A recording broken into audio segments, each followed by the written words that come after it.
If we try to keep it in short, what do you think the biggest misconceptions about being a great leader? Once you give someone a title, they become a leader. So basically, when you promote someone to become a leader and you give them the title, then they become leaders. Well, turns out it doesn't happen this way, right? So you can put a group of people in one room and call them a team. They do not automatically become a team because you call them a team, right? With leaders, it's very much the same. You definitely need to be self-aware. Self-awareness is definitely one of the top leadership competencies. If you can't lead yourself, how can you lead other people? Exactly. If you don't know what's going on inside of you, how can you support others? How can you support the organization, right? So self-awareness is definitely number one. Around there are lots of conversations about how AI is going to take over and everything, right? So, and because I know a bit more about what's happening with AI in different organizations and how organizations are applying AI, I can see that the optimization pace is really beyond what many people imagine, right?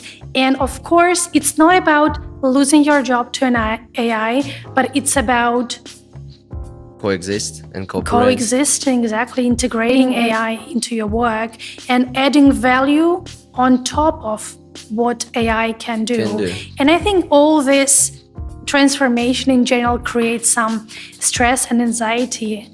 And leaders also need to manage this environment. Self-awareness, definitely, at least to be able to analyze what is it that you need as a leader, right? Emotional intelligence, you can never go wrong with that because people-to-people relationships, it's something that needs to be managed. It cannot be programmed, or they don't exist because of the job descriptions, right? But they need to be created and co-created. Systems thinking, of course, so that a leader can see not only themselves or their team, but they can also see beyond this. Organizational relationship, cross-functional collaboration, company vision and mission, situation in the industry, macroeconomics, right? So leaders need to have this big picture perspective and systems thinking.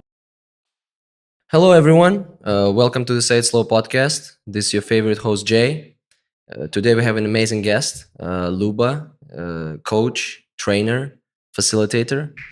Luba, honestly, usually in the start of our podcast, I have this long introduction that I'm reading from my phone when I'm talking about everything about our guests and what's going to happen today, what we're going to talk about. But I think today I can wrap it in one simple sentence. We're going to talk about how to become a great leader and how to, instead of forcing people to do something, to encourage them to follow you. Thanks for joining the conversation. Well, thanks for having me. I'm curious, where does this journey started? How did you came to become the coach of the coaches and leaders? Great. Well, first time I learned about coaching was in 2012. This is when my company where I worked in China, they sent me to Shanghai to do my own, leadership development program. And coaching was part of that. So I first took my first masterclass in coaching, and I found it to be very special, very different from what I knew before about being a manager or being a leader. And then when I had a career break, after I had my kids, I had a career break. And during my career break, I was thinking, okay, so what shall I do next when I'm back to work, right? I want to use this career break to enhance my skills, right? So shall I do another master's degree? Shall I do maybe MBA, or shall I do a coaching certification? So I picked a coaching certification, and then I never went back to full-time. You fell in love with it, right? I fell in love with that. I got immersed into that so much that it finally became the journey that I'm on still today. That's a good start, because I feel like if you have something exactly as you mentioned, if you cannot imagine yourself going back, because me personally, the things that I'm doing now, like comedy or podcasts, I had the same exactly idea. I cannot quit it anymore. Like I started it and I love it so much. I cannot imagine myself going back to something else. Even though I'm questioning, should I do that? Should I continue? I definitely know that I cannot stop it. That's a great story. Right. If we try to keep it in short, what do you think the biggest misconceptions about being a great leader? That's a wonderful question. I think there are so many, right? Okay, I let's think, bring top three. well, I don't know if I can really rank them as top three, but I guess number one could be, and I'm just speaking from my own experience of being a coach for leaders, right? Number one is that once you give someone a title, they become a leader. So Mm. basically, when you promote If someone you to call become a them, leader and you give them the title, then they become leaders. Well, turns out it doesn't happen this way, right? So you can okay, put a group of people in one room and call them a team. They do not automatically become a a team team. because you call them a team, right? Mhm. With leaders is very much the same. People who often get promoted to leaders are high performers. They are top individual performers. And being a top individual performer is not the same as being a Necessary being a leader. leader. Exactly. So when you become a leader, it comes with a set of additional competencies that you need to learn, right? And I think this is number one thing to be aware of. And number two would be maybe there's that one specific leadership style, or leadership means behaving in a Like certain this, yeah, way. that's what you should do. Exactly, right? So, like, we are putting you in a box, and now this is how leaders do, and this is what you should do. And I think this does not resonate with many people because we are also different. Luckily, there's a lot of research on leadership. There are many different leadership styles, and many people can choose the leadership style that they want. And basically, it's a combination. I think the way to identify your best style is by analyzing the needs, analyzing the context, and Culture, then, probably, I think. which is part of the context for sure, and then adjusting your behaviors, right? So once you know the needs, once you know the context, and once you can adjust your behaviors, this is the perfect leadership style for the But situation. it sounds like to overcome that you need to become a different person, right? It means that you need to adjust and adapt to the environment in order for other people to succeed and to follow what you're telling them. You need to really overcome a lot of things inside of your own self. Um, we can look at it this way. I generally try to avoid very kind of black and white approach in everything, or this kind of you have to become a different person kind of thing, Yeah. right? Because I think that you definitely need to be self-aware. Self-awareness is definitely one of the top leadership competencies. If you can't lead yourself, how can you lead other people? Exactly. If you don't know what's going on inside of you, how can you support others? How can you support the organization? Right? So self-awareness definitely number one.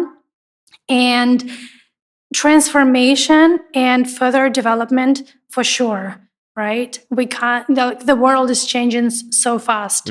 And there have been so many challenging situations that are keep happening in the world. So leadership in recent years, especially since COVID started, is totally different from what it was before, Yeah, right? exactly. So you need to With be the internet and media, adaptable. especially. Exactly. You need to be a good crisis manager. You need to be, you need to have really high level of emotional intelligence. Now AI is,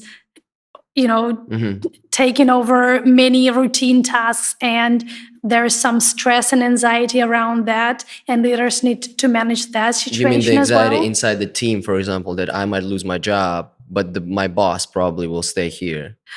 Well, maybe not exactly in this way, but I think the general, like them in the background, there are lots of conversations about how AI is going to take over and everything, right? So, and because I know a bit more about what's happening with AI in different organizations and how organizations are applying AI, I can see that the optimization pace is really beyond what many people imagine, right? And of course, it's not about losing your job to an AI, but it's about Coexist and cooperate. coexisting, exactly, integrating AI into your work and adding value on top of what AI can do. And I think all this transformation in general creates some stress and anxiety And leaders also need to manage this environment, That's definitely one of the things, because I mean, it would be not a surprise to everyone, even me, using everything. It's my personal assistant that constantly with me, and sometimes the tasks that DeepSeek helps me to solve. It's surprising. It's surprising me, and I think most of the people who are getting scared, as you said, that or nervous at their workplace, is that even though you are trying to just integrate AI and coexist with it, who knows what's going to happen in 10, 15 years, right? Because now I'm in coexisting with 5 it. years. Yes, now we're working together. Who knows who? Yes, now if I'm working with the computer together, right, and we're a team, what's going to happen in 5 years? Will I be replaced, or will the computer be replaced? And I think this uncertainty, that's especially what a lot of leaders should deal with. Um, you mentioned a lot of things. What do you think is again, I think maybe let's highlight top three key elements that can make a great leader. It's As you so said, self-awareness is right, one of right. those It's things. so difficult to name To the top highlight that three, this, right? this or Just that's because right. it's so situational.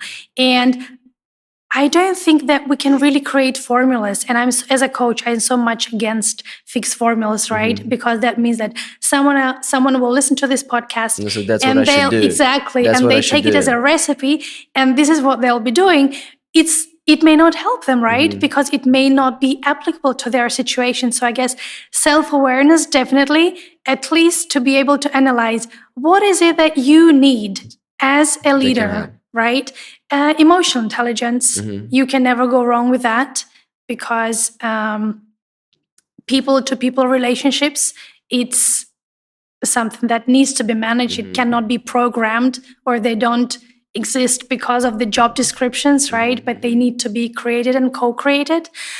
Systems thinking, of course, so that a leader can see not only themselves or their team, but they can also see beyond this. Beyond the whole Organizational system. relationship, cross-functional collaboration, company vision and mission, situation in the industry, macroeconomics, right? So leaders need to have this big picture perspective and systems thinking. I like how you brought the idea that it's not just black and white. But I'm still want to get back to that conversation about how can you adapt, right? Let's say someone give me a title, and now to manage this team, let's say I'm a very impressive and emotional person, right? I like to show my emotions. But now to manage this team, I need to be calm. Isn't it something that we can say that I need to change in myself? Do you think you always need to kill a part of yourself to get something else in return, so you can achieve what you want? Thanks for bringing this up. Okay. I think this is how some people may really think about it. And I'm representing the general public. no, that's wonderful, right? That's wonderful, because this is a kind of conversation that I'm having regularly, literally, right? And a lot of my coaching clients are very new to coaching. They have never been coached before. And of course, it takes some time for them to understand how the whole transformation process works.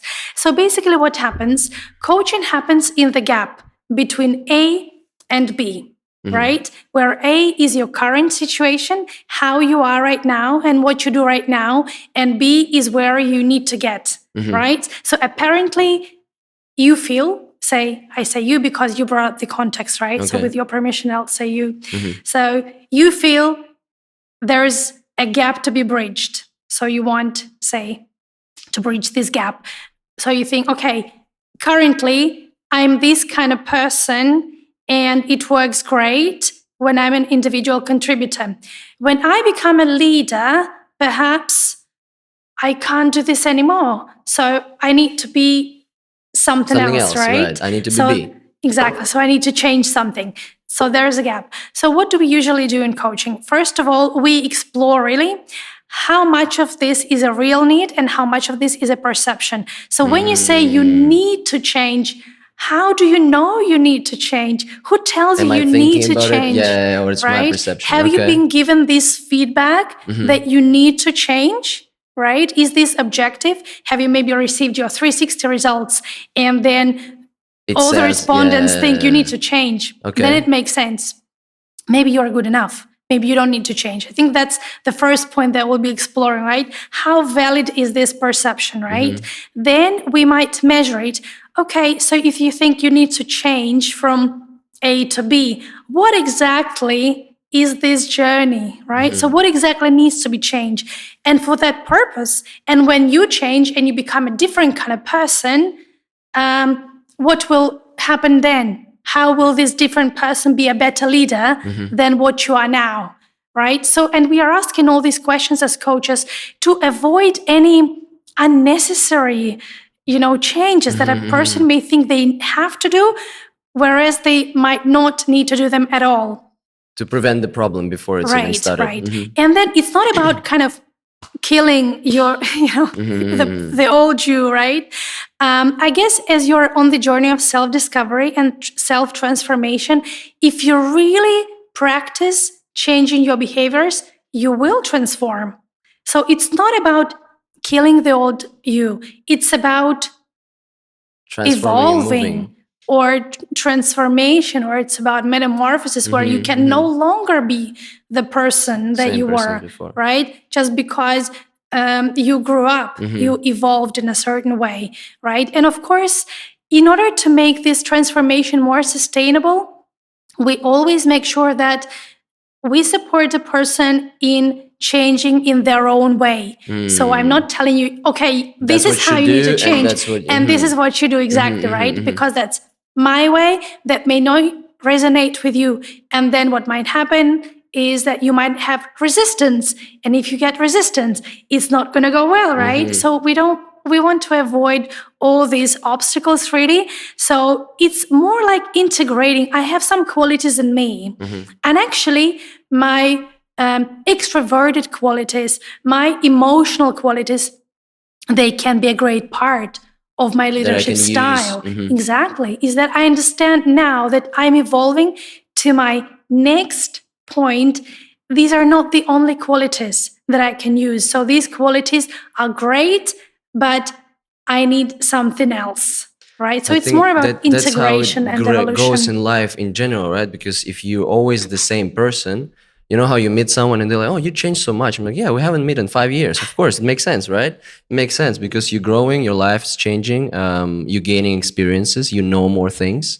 And I think it's a part, as you said, not killing, but more transitioning. Like this B part is still you.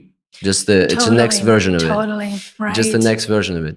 You know, I'm listening to you and it sounds such a psychologist work. You know, before I was thinking it's more of like, as you said, practices, things that you should do, things you should follow, things you should think about. Maybe there's some system or a script, but it's such a mental work that have to be done. Especially if we're starting from self-awareness, you have to be fully aware of what you're doing, what leads you first, and how to start from your own life.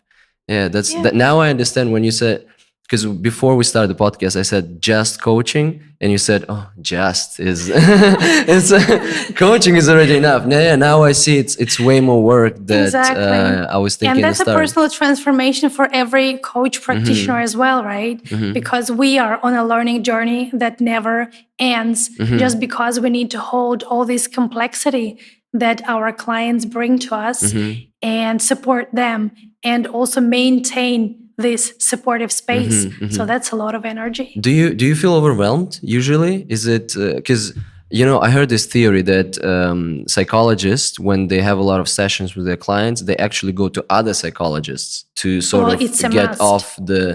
So you also going to other coaches and trainers. So basically, for therapists, is that there is a requirement for them to have personal therapy, and it's a requirement for them to have supervision, right? So that they can kind of, restore themselves, restore their own energy, exactly, and not carry their own stuff to clients' sessions. In coaching, I think coaching is still an emerging profession, and the standards are still kind of being shaped in the industry. So coaching supervision is still relatively new. I'm a coach supervisor myself. And I got trained as a coach supervisor because I saw how much need there is for coaches to take their stories somewhere, right? There needs to be a space for people to just unload all the kind of the Energy, even I think. emotional, right? The energy that they're taking and they're sharing, of course. Yeah, this industry definitely shaping because do you feel because of the internet, this you're the leadership coach, but this word of life coach, I feel like it's such a label now. You can see a lot of life coaches. Literally, if you have more than 5,000 followers on Instagram, you're a life coach now. People listening to what you're doing. That's the pain of the industry. Yeah. And we are working hard. I think myself, that I have a coach training school. I have a coach training program that is accredited by the ICF. So we provide coach training according to international standards. People can use these certificates in any country of the world to get a work as a coach or No, to that's call amazing. themselves You're a definitely coach, the right? good representative. Yeah, and we do a lot of work educating people what is coaching and what coaching is not, so that people don't confuse coaching with mentoring, consulting, training, facilitation, motivational speaking, all these things, Yeah, motivational speaker. Oh my God, go to Bali. You every second person there is the life coach and the motivational speaker. So being a life coach is a responsibility. Exactly, It's not I just agree with you. a label. Especially to the people who are in need. That's why this kind of group of people that I just talked about sometimes makes me angry because they're using the moment of someone else's weakness or uncertainty, where actually any person who tells you what to do and who give you some light and guidance now look for you as the coach and the person who knows what he's talking about, because you are in need, you need help, right? And that's why you do have responsibility. When I see someone giving advices, I'm like, I'm not sure you should say this to him. Like, I'm not sure, because he just gonna take any advice literally now, but doesn't mean that you're now a professional. Do you think, because I gave you an example with calmness, right? Not for the reason, I think a lot of people, especially if you're a leader, they can consider calmness with weakness. Do you think, how can a leader navigate between still being powerful? Is it the right word? Can I use the word powerful? You use the word first. Yeah. Okay. I want to use the word powerful, but don't overuse that power and still be calm, but not. I think a lot of people, when they see calm and quiet people, they consider them weak. There is some misconception about that. If you're a leader, how can you be still emotional intelligent, not taking any stress in, but still be powerful and encourage people? Maybe we could unpack this with you a little bit, because Okay. I think this is a very generalized statement, right? And here I'd be interested in what exactly you mean by calmness and what you mean by being powerful. Being powerful. I think in a leadership sense, I mean, when you asking people to do something, when you trying to deliver your idea, they respect that, and they can question it, obviously, but they follow you. Okay, so they that's trust influence. yeah, that's influence. Okay, great. And what do you mean by calmness? You're never angry. You're not raising your voice. You are willing to you're willing to accept someone else's opinion and not argue that much, I think. How is this contradicting influence? I'm saying that a lot of people might have that misconception. I don't think it's actually contradict. I think you can be both. Yeah, I think I haven't actually seen situations when there is a contradiction. I think all the qualities that you put under calmness, all the qualities that you named, are very productive leadership qualities, right? And influence is not, it's definitely not about raising your voice, right? Or forcing people to do something. Do you think leaders can feel lonely sometimes? Definitely. I think more times than they even realize. it's lonely at the top, right? And the higher you are, the lonelier it gets. And that's why I really appreciate the opportunity to be a coach for leaders, because very often the topics that they bring to the sessions with me, they have no one else to discuss those topics with, right? They can't discuss them with their teams because there are some concerns or fears or worries, or right. So things that they can't really share with their team. They can't discuss it maybe with some peers or with their managers, again, because they're very conscious about how this may make them look, right? But because coaching is a space of non-judgment and it's a confidential space, then I'm really excited that they have this opportunity to share, And yeah, definitely. They need someone to talk to. They need a thinking partner a lot more often than they realize. If they realize, yeah, I have the feeling too. Yeah, lonely at the top, as you said. How do you think they can overcome the? I heard this term fixing mode, and even myself, the more things you do, it's a very thin line between being productive and just being busy, like all the time, especially overwhelming yourself. I'm definitely a workaholic. That's 100%. And I'm forcing myself to take a rest. Forcing, like I'm saying, okay, I worked like this day, 1 hour. I'm gonna do something that's not related to my work. Like I know that I'm planning it in advance. Because I knew I'm gonna need that. So when you're stuck in this fixing mode, when you're always trying to, make schedules, improve this and improve that, especially if you have a team and a complex work, how can you overcome that? This is a great question, and I think it has two approaches, right? So first, always starts with self-awareness. So you actually need to step back and recognize it and acknowledge it, that I am busy or I am overwhelmed or I have no time to talk to people. I don't know what's going on. I'm just buried in emails and paperwork, right? So you really need to acknowledge it. And this could be one of the first steps to resolution. Shifting priorities, understanding what's important, getting rid of the superhero cape. So many of my clients used to say, oh, I'm just a superhero in the company, just when there's a crisis, just come and save them all.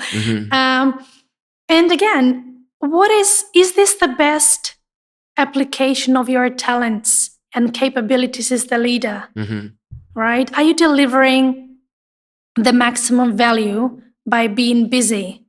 Or are you actually taking away from the team, right? Do you produce a greater contribution, or do you produce a smaller contribution by being busy? And just wasting a lot of your time at the same moment. Yeah, or maybe you could just spend this time on developing your team so that your team can use their effort to contribute to the work that you are doing, and you could grow your people, and you can get a reputation as a leader who grows people in the organization, right? And get instead a of doing reputation everything by yourself. as a mentor, right? Exactly. So just stepping back, re-evaluating priority, taking a more systemic look, not seeing your work as just limited on you, right? But seeing how you work and your style in the whole system. Okay, how does this contribute to the team? Cross-functional collaboration, whole organization, my own feelings of fulfillment and happiness from my work, right? And I think once you make a deal with yourself internally. Do you think it's possible to make a deal with yourself? That's my job. Do you think so? Yeah. I'm trying. I promise myself so many things. I'm always trying to. It's how those 7 steps, right? The acceptance, and then one of them is bargaining, right? The bargaining is the worst. I'm always like, that's the change curve. Yeah, I'm always bargaining with myself, and good or bad. It can be about bad habits, or it can be about good things. That is, Jay, this could be one of the reasons why you can only get that far by coaching yourself. Okay. Right? Okay. That's the moment where you need extra help. Apparently, you're not, and again, I'm saying you because 100% because correct. you brought up that example, right?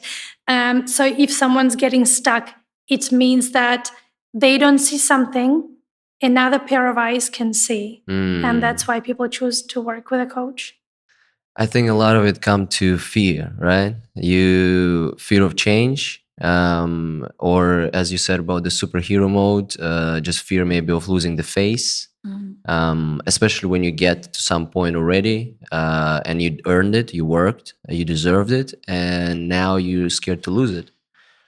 How do you think? Is there any approaches how a leader can overcome fear, and is it a big thing actually for leaders? Of course, right? Because you always need to show that you're not scared of anything, right? That's also the thing. Like if your team will see that you're scared, they definitely gonna get scared. Everyone. Well, I think there's again, I'm sticking to my policy Self-awareness. of not using black and white Okay. definitions. I guess there's gap. There is a difference between fear and panic, Mm-hmm. Okay. right? Okay. And you can have fear and you can feel it, but you may not let the fear overpower you. And I think that's the true self-management, right? You can have your fear, but you are not letting it get in the way, right? You do it in spite of your fear. And also there are so many different concerns that can go under this concept of fear, right? Literally a few days ago, I was in Shenzhen facilitating a workshop around ownership. And when I asked my group of leaders, what do you think is the main obstacle why people don't take ownership? For taking responsibility, why not? And some of the reasons they listed were around fears. Fear of getting it wrong, right? Fear of breaking something, fear of failure, fear of judgment, right? All these fears are valid. And I think recognizing the fear is already the first step to battling it successfully, because you need to know what you are kind of dealing with, right? I agree with that. Yesterday we had an event, and one of the speakers, she put a question on the board. The question was, what would you do if you were not afraid? That's literally the back of my name card. Really? Yeah. So at first, and she asked me the first, because I was sitting there. She asked me the first, and I gave some answer. I said something about achieving and stuff like that. And then there's other several people answered, and I was keep thinking about the question because I really liked it. And I said, "Can I grab the mic once again? I wanna add something to it." And then I said that I think everything that I said before that, I agree with that. But I think we also need to keep in mind that fear and being afraid is the part of this journey. And without this pressure, without stress that pushes you to fix something, you don't have the need, right? Because if nothing is forcing me to make it better or to make myself feel better, then it's very easy to lack. If you have everything, if you're comfortable already, then it's even harder for you to push yourself to do something. So I added that, and I was really happy that I made that. That's definitely a good point. And many people, I think, follow this frame of mind for change, right? And on the other hand, there are other people who just want to go from good to great. So their motivation is not getting away from something, but is getting towards something. That's a very good point. Luba, do you think people who lead others and encourage people can be completely satisfied and happy? Why not? But is it a lot of stress? Is it a lot of pressure that you always have? Can you really be always satisfied when you have so much responsibility for others?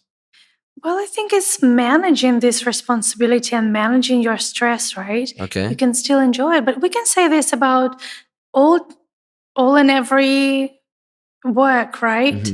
So that anything you do can give you stress. Okay. So it doesn't mean that we shouldn't do that. I'm feeling like with leadership, you're always taking it with you. Maybe that's what my question is about. Let's say I'm doing an ordinary work. Like I came to work. Yes, the work obviously any work is stressful. I believe so. But I finished it. I went home, and then it's up to me. if I'm doing my things, maybe I'm completely satisfied with it. My work left at the office. But if you're a leader, these tasks, right? What other people do, how the system works, how the company goal is achieving or not, that's always with you, right? You're bearing it with you. So how can is there any practices that leaders can do Right. to keep being fulfilled? Yeah, I see what you mean. And I think for early stage leaders, maybe this story is more common because when they are new, they still have a lot to learn and they need to perform, right? So they have a lot of expectations for themselves, and definitely they are trying to do their best. But I think the more senior a leader becomes, the more they understand the importance of staying resourced, the importance of their own personal time, the importance of work-life balance, the importance of having something for themselves to restore their energy. I think if we look at higher level leaders, a lot of them have more balanced life. It doesn't mean that they don't work hard.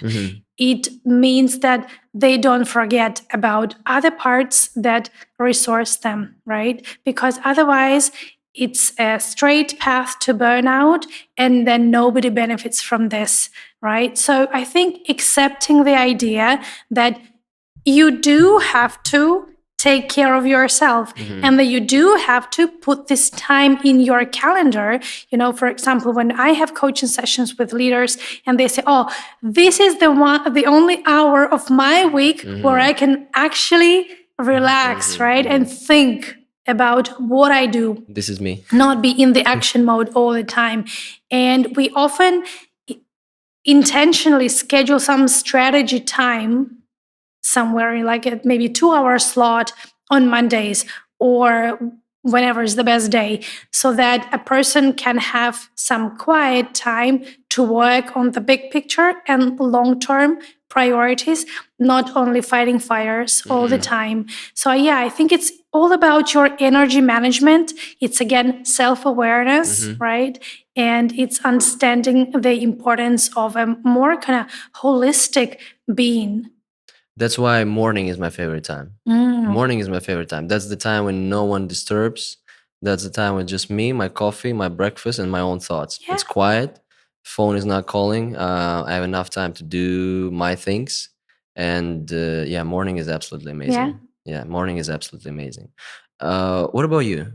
What the coach of the coaches uh, does, and how do you find this fulfillment? Maybe just a couple of examples of your small things. Right. Well, I am a gym goer.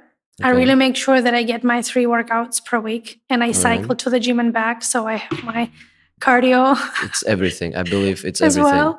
Then I don't usually work weekends. Sometimes I do have to deliver programs on weekends, but it happens maybe a few times a year, not that often. I have 2 school children at home, so I spend my weekends at home with kids, and that's kind of the boundary I draw so that I don't work. I don't have any client calls on weekends, for example, and that's my idea of staying resourced. I really need this day to recharge.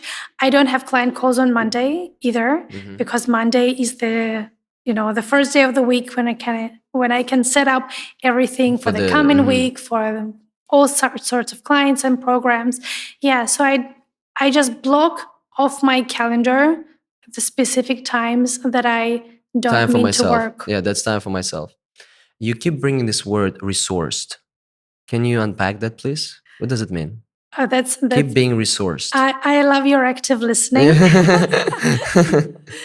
I did catch myself using this word a Okay. lot today, and I think we often use this word in supervision when we say that a coach needs to kind of feel a more resource, because you need Fulfilled. you need to hold the space, you need to have a greater inner capacity, because you're holding yourself and everything that's inside of you, right? So all your emotions and intuitions and thoughts and inner responses, and you're holding the place for another person with their responses, and sometimes maybe for third parties like the organization or the team or whoever else is part of this conversation, but they're not in the room. So you're actually holding space for all of that.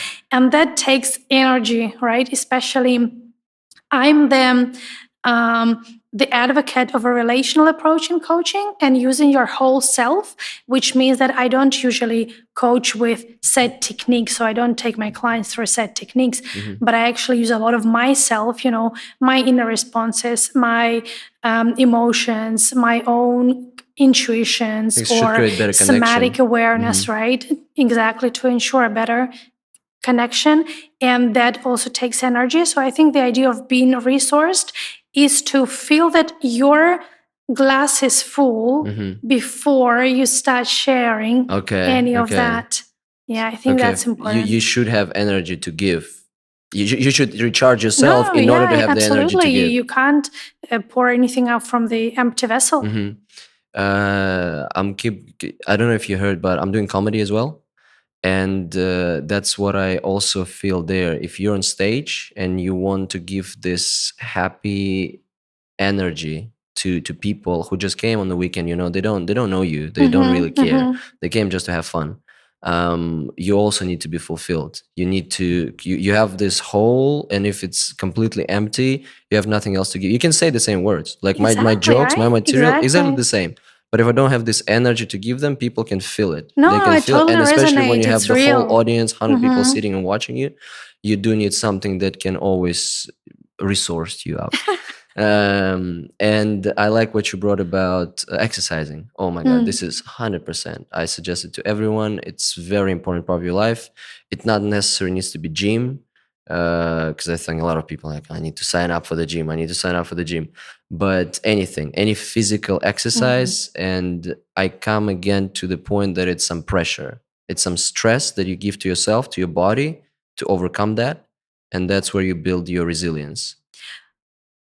There's lots of truth in that. Actually, I came, part of what inspired me to continue the coaching journey was my workout journey, because as I started to work out regularly, and my first type of workout was CrossFit, and I was so much into that. All right. Whoa, that's a tough one, actually. Okay, CrossFit is a tough one. Right. So, and that was my first one, right? So I never worked out before, and then I just started with CrossFit. And then I got so interested in the performance psychology, in sports psychology, and from sports psychology to behavioral, science and positive psychology, and eventually into coaching. It was the path. Okay, it was the path. Yeah. Please tell me, are you doing cold showers? Cold showers? Cold showers? Cold or showers? Cold plunge? No, I don't do any cold showers. Try. I think you are the person who will love it. It's gonna change your life, especially in the morning. Really? Cold plunge or cold shower, 100%. 100%. It's such a mental exercise as well that shift your mind to the rest of the day. Because especially if it's really, really cold, like an ice bath. Yeah. I have this feeling that whatever happens with me during the day after I did the cold plunge, nothing is worse than that. Exactly. Like I did something at 7 o'clock and it was so bad that whatever happens during the day, I don't care anymore. I feel very, very calm towards everything because I already passed a very great achievement. Yeah, from my morning. I can get that. I can relate to that because that's exactly the feeling I get at the gym after you lift, more than you weigh. Then anything else happens during the day, it's easy. It's easy now after what I've just done. We also touched a bit on the burnout, right? Because we talked about fulfillment and resourcement. What if the glass is empty and this is it? This is it, and I need something to give. I need something to deliver. Is there any way to get back from the burnout? What is it? Just simple rest? I guess it depends on how bad it is, right?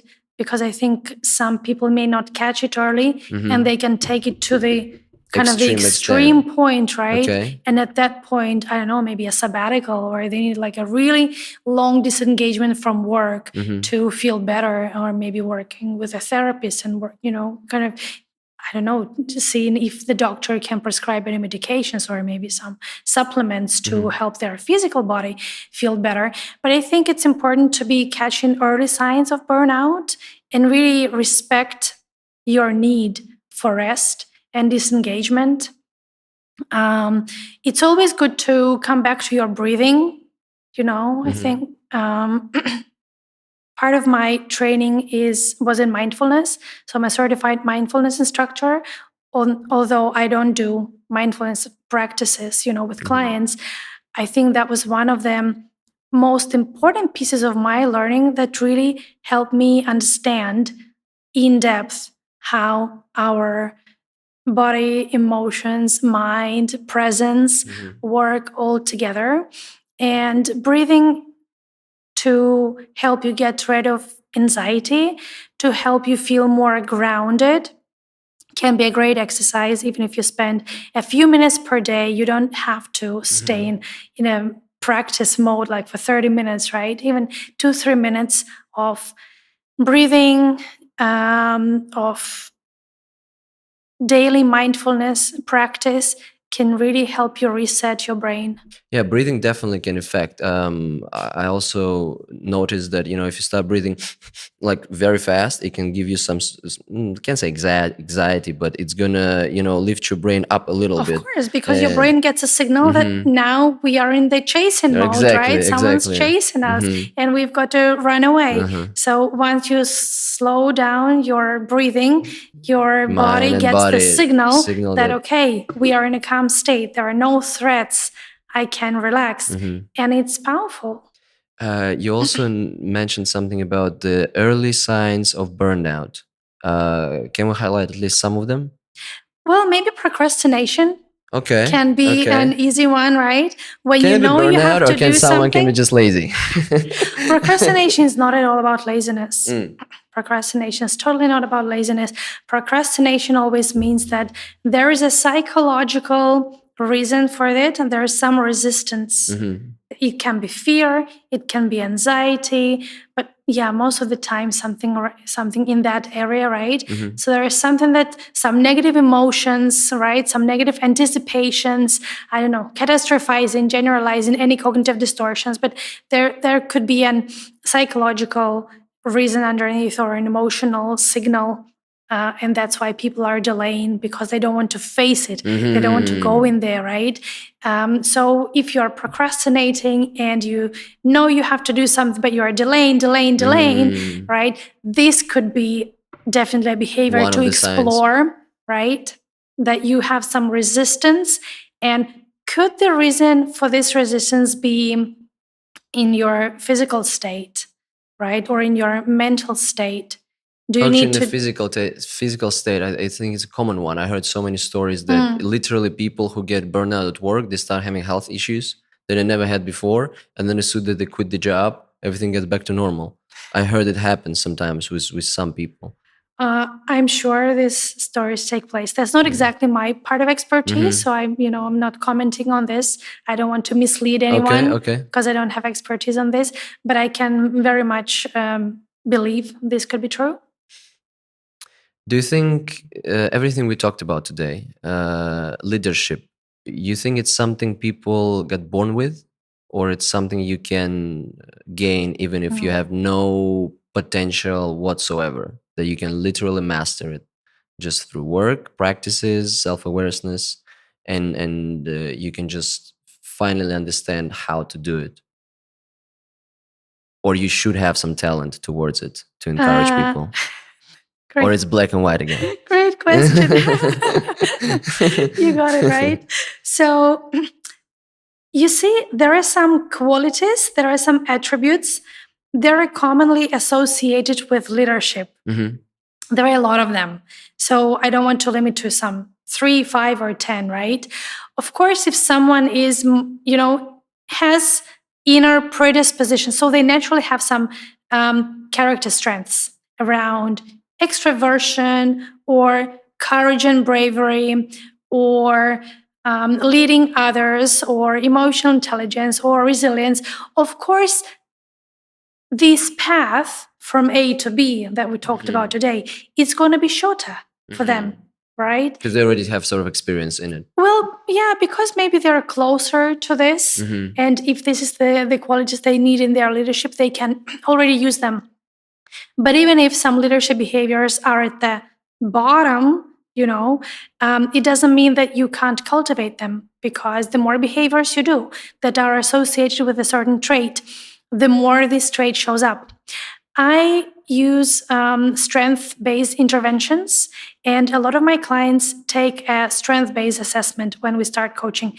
And surprisingly, a lot of my clients who are already leaders, they have leadership strength among the bottom 5. Oh, okay.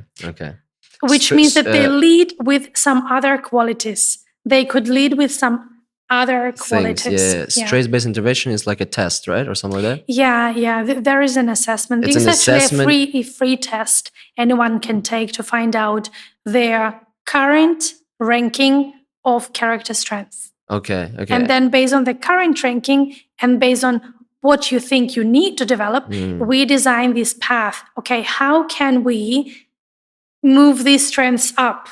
And how can we leverage these strengths? Okay. And how can we use your current strengths to optimize your desired strengths? Because it really depends. Yeah, I think as we talked in the start, culture, company, goals and needs. And I think surprisingly, some of your abilities and talents that you think might never come in use might be exactly what other people need or you need in order to achieve the goal. Yeah, I think it's important to say that as a leader, you don't have to be it all, right? You have a team and you're like part of the system now that you've become a leader. So you still need to have some humility and understand that the result that you're going to deliver is not necessarily delivered only with your own hands. It's delivered through a collective effort of the people that you lead, right? And so you don't have to be all of that because you have a team that can give you these missing pieces of the puzzle. Do you think we can teach something to the children? Is there any qualities or any practices? Because I think you can't teach a child self-awareness. That's you can too teach much them of everything. I have two kids, 9-year-old and 11-year-old. This is such a complicated topic. I mean, I'm struggling to get it right. Like, what about the 10-year-old? I think it's all about them sharing. Well, first of all, of course, leading with example, right? You lead by example. If you don't walk the talk, children will spot this insincerity and they're not going to follow. They don't care what you're saying at all. Exactly. Yeah. So you have to lead by example, but it's also about asking good questions, and it's also about sharing important messages. So, for example, I may often ask my kids, now with this action, did you think forward or did you think backwards? So they know that thinking forward, basically thinking, what if I do this? What will the result of my actions be? Right? What's the effect? Exactly. So my kids are in primary school and I'm actually asking them these questions so that I'm trying to teach them this idea that they need to think forward before they do something. And then not just do and think later, right? Okay. If they get emotional, I often help them understand their emotions. Say, hey, I know that you're feeling da-da-da-da-da, or tell me more about how you're feeling. And I remember a point when my daughter, and I think she was even younger than now, maybe she was 8, 9 or something like that. And she said, oh, it's not me, it's my emotions. And I go, oh, that is so sweet that at this age you can disconnect yourself from right? Your emotions. From your emotions. And you can actually know that your emotions are part of you, but they are not you. That's not all that you are. And I think, I find lots of benefits from my own coaching background that contribute to my parenting skills. Oh, 100%. I can imagine. You should really know how to deal with that. I'm by no means a role model or a perfect someone who can know all about that. I also have my learning journey. Of course, always. But just by the way what you described, it makes total sense. Practicing what I can. It makes total sense. It's important. I think it's important to encourage from the young age, and that's the best time to learn. That's the best time to learn and show example, because later, the older we become, the harder it gets.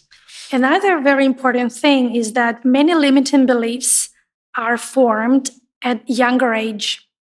And, a lot of limiting beliefs that grown-ups have, they have been carrying these limiting beliefs or cognitive distortions since the childhood, just because when they were younger, they didn't have so much critical thinking, right? So their critical thinking skills, they were not so well developed. They couldn't differentiate, right, between what really happened and what it means. So they label themselves in a way like, I'm incapable, or I'm like this, or I'm like that, right? And adult people still have that.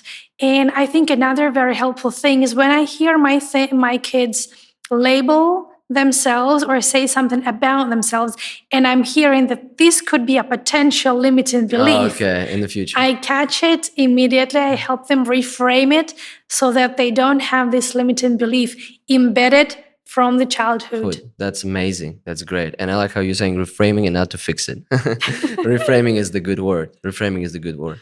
Do you think for people who already grew up with some stigma and some stereotype, in terms of leadership, does the approach fake it till it make it works? Or it's actually going to take away the future investment in your own self? Let's say if I get this role, right? And someone now call me a leader and I'm not actually following right practices. I obviously see that something is wrong, but I'm pretending. Do you think if you pretend for long enough, at some point everyone else will believe it and you will learn something else, or it will just stop you from growing?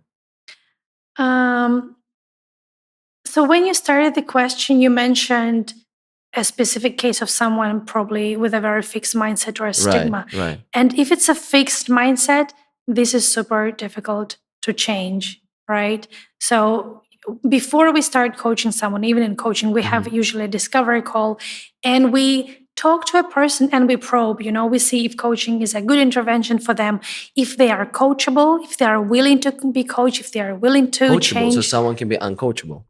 Well, meaning that they don't see the need to change. And I have Okay. rejected clients, Oh, really? Yeah, even when HR maybe approached me and said, okay, there is someone who needs behavior adjustment in order to do well in their role, and we want you to coach them. But because I was already familiar a bit with the company and the context, I asked HR, but does the person want to change? Himself. Does the person see the need, see the importance in adjusting their behaviors?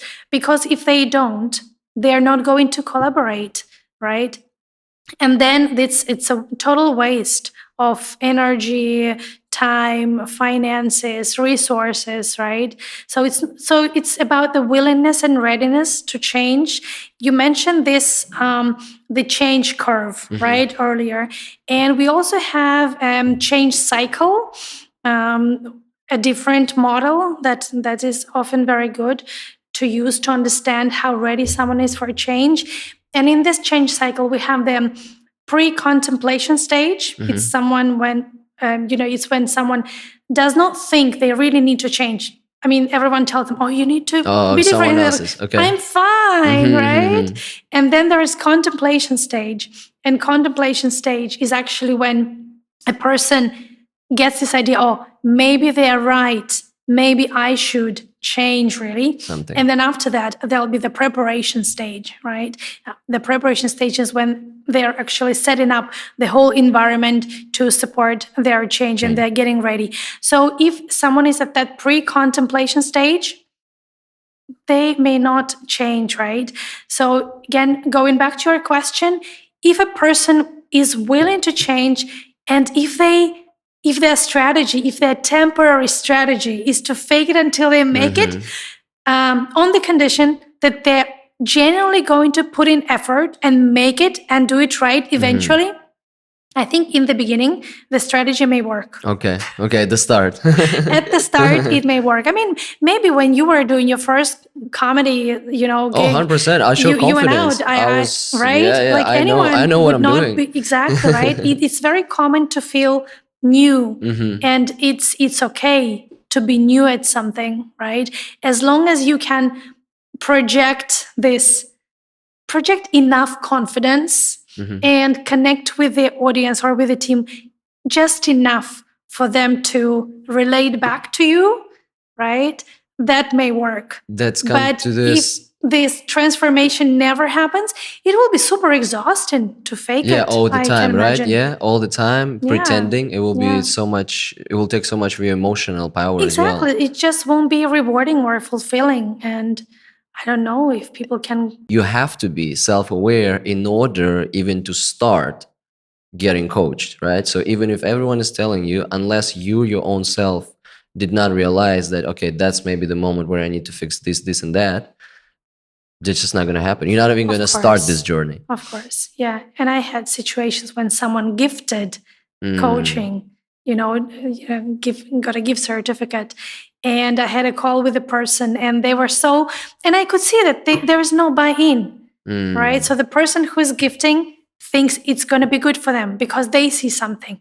But once the person is not ready, they're not going to put in the effort. And coaching is not about just sitting back and kind of receiving what your coach has to give you, because the coach doesn't have anything to give you. The coach is partnering with you to get something out of you. Actually, so for the coaching client, for a coachee, there's work to be done, right? So there needs to be a buy-in, there needs to be a desire to change, there needs to be a motivation. That's actually very hard work. Sounds very hard work to succeed, right? Working with people, awareness, emotional intelligence, and there is an actual implementations that also have to be done here. Do you think there is any proper definition for success, especially if you're a leader? Is it, because I don't want to put, obviously when we talk about success, everyone talk about work, money, make it, right? You made it, I'm gonna make it. But life is so diverse, right? There is also friends, there is love, there is work, there is your hobbies, right? There is what you do. How would you define success? This is a very deep question, right? It is. Because everyone has such different definitions of success. What will be for you? Well, if I am aligned with myself and I put efforts and I see the outcomes that I expect, I guess that means success. But alignment with myself is primary, so that I know I make a difference in a way that I want to make a difference, and it is received in a way that I hope to project it. Okay, Yeah. that's put in very beautiful words. Luba, I have a question to you. Have you seen our videos? Some of them. Did you watch them till the end? The short ones, yes. The short one, yes. So we're almost done. I'm gonna take just a couple last minutes of your time. The last thing we do here, called Say It Fast. I'm gonna ask you a series of questions. They're Like completely a blitz interview. You can call it that. Okay. They're completely random. Some of them yes or no. Some of them requires thinking. I'm gonna try to ask you as fast as possible, and I need you to give me the first thing that pops in your head. Okay. Are you ready? Let's go for it. Let's go for it. Authority equals leadership? No. Why the sun is hot? There's a chemical reaction. How many oceans are there? 4, 5. Which year the Second World War ended? 1945. Who is the director of the film Star Wars? First series, Steven Spielberg. Should the guy always pay on the first date? It depends. Do you believe that people were on the moon? Yes. How old will you be in 2039? 15 years older. What is the purpose? And the last one. This one you can take slow. Okay. What is the purpose of life? To make a positive difference. Luba, thank you for this conversation. It was absolutely amazing. Thank you.